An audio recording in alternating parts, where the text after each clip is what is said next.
नमस्कार बंधुगण आपण मानकु आम यूट्यूब चैनल को बहुत बहुत स्वागत। आज आम आपण मासिक राशिफल भिडियो लेके आसीछु।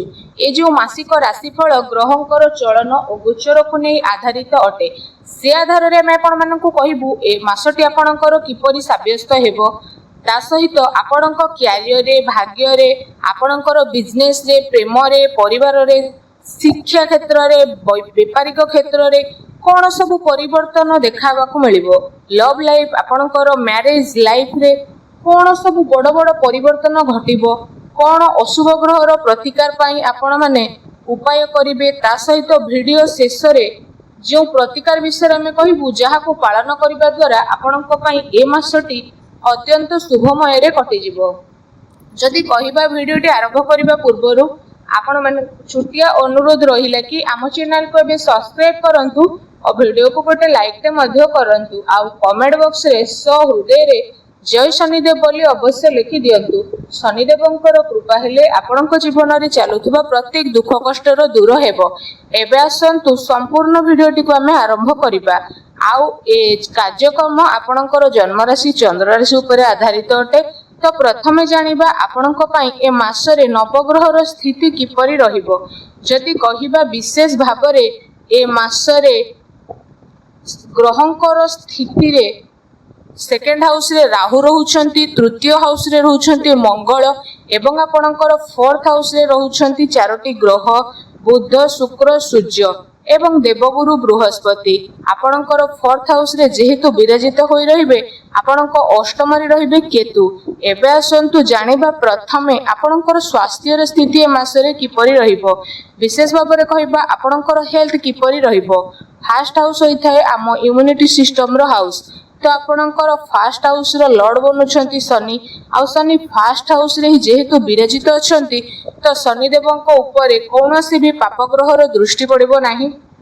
ए कारणरू आपणकर स्वास्थ्य ए मासरे बहुत ही भल रहिबो एवं आपणकर पंचम घरर लॉर्ड मध्ये जेहेतु केंद्र रे विराजित रहिबे आ आपणक नाइन्थ हाउस रे लॉर्ड मध्ये त्रिकोण रे विराजित होई रहिबे तो विशेष भाव में ए कारण आपणकर हेल्थ बहुत भल रहिबो।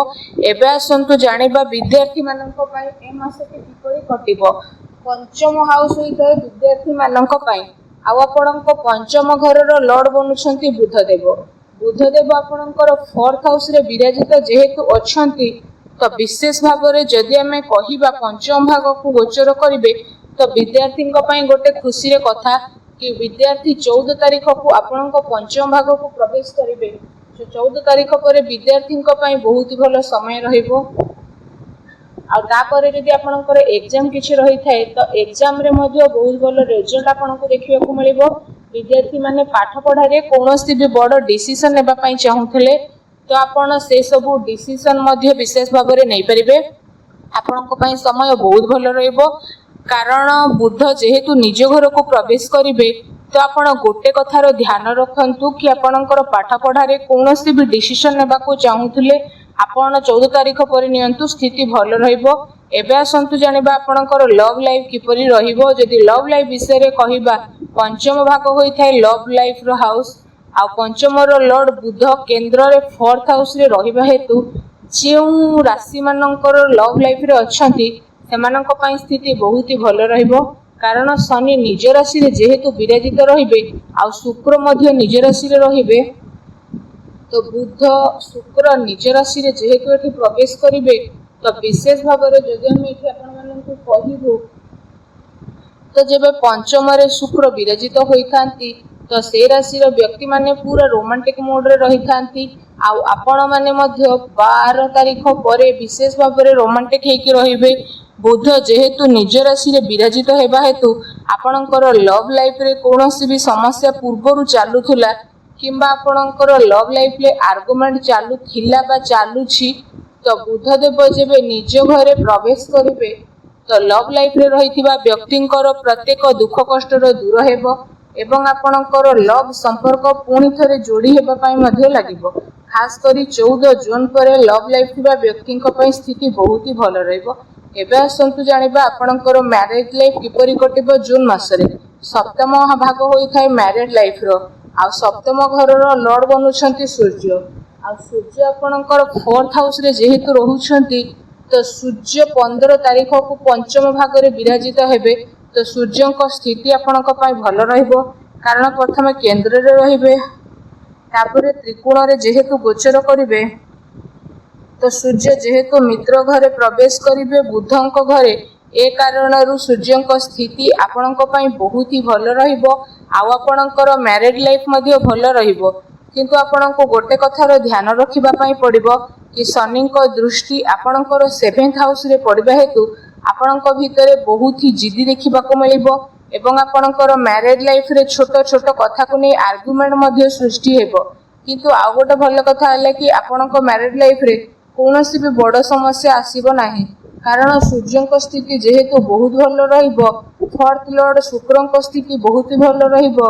तो जदि एठी विशेष भाव में आम आपण मानकु कहिबो तो राहु 2nd हाउस रे जेहेतु विराजित रहउछंती तो पानी को टिके आपण कंट्रोल रे रखंतु क्रोध रे आसे कि कोनोसी भी डिसीजन नियंतु नाही एवं कथावार्ता करिवा समय रे विशेष सावधानतार सह कथावार्ता करंतु कारण राहु जेहेतु 2nd हाउस रे विराजित अछंती तो बाणी को बिगाड़ी मध्य पारंती विशेष करी ए कथा को ध्यान रे आपण रखी नियंतु।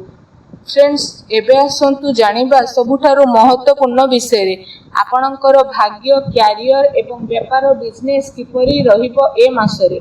यदि कहिबा भाग्य स्थान होई थाए 9th हाउस आ कैरियर रो हाउस होई थाए 10th हाउस तो आपणकर 9th रो लॉर्ड बनुछंती विनेस माने शुक्र आ शुक्र देव 4th हाउस रे जेहेतु विराजित होइकी रहिबे तो विशेष भाव में जदि कहिबा आपणकर भाग्य बहुत ही भल रहिबा को जाउछि।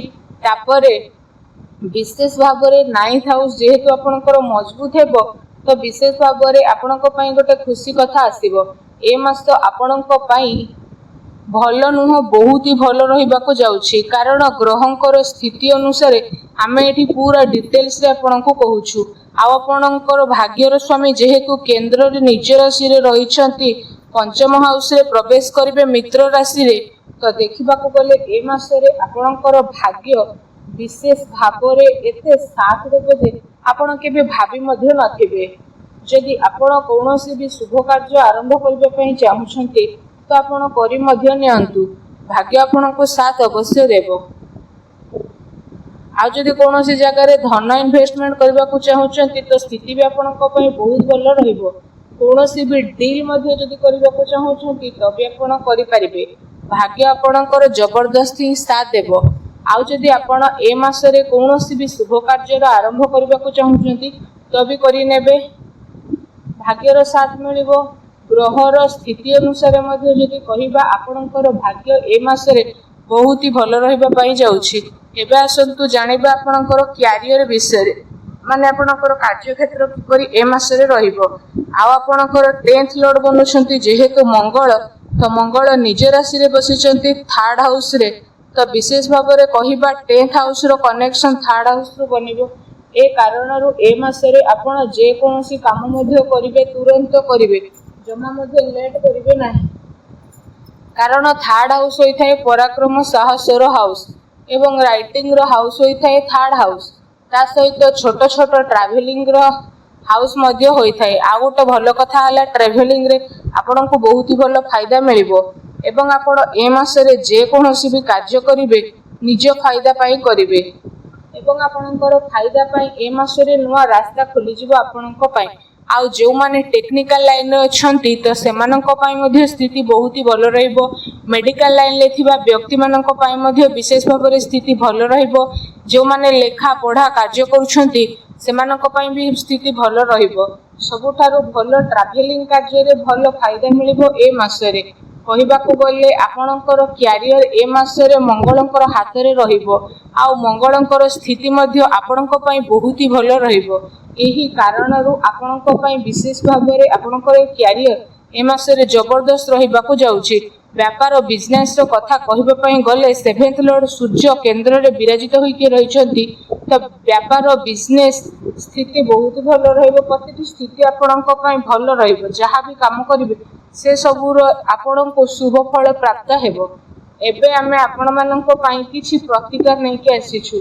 प्रतिकार विषय रे जदि कहिबा आपण प्रत्येक दिन पक्षी माननकु किछि ना किछि दाना खाइबाकू दियंतु घरर ईशान कोणरे घी दीप जलांतु देखिबे समय आपणक पई बहुत ही भलो रहइबो। वीडियोटी केमति लागला हमकु कमेंट करके जणांतु। चैनल नुआ आसले चैनल को सब्सक्राइब करंतु। धन्यवाद।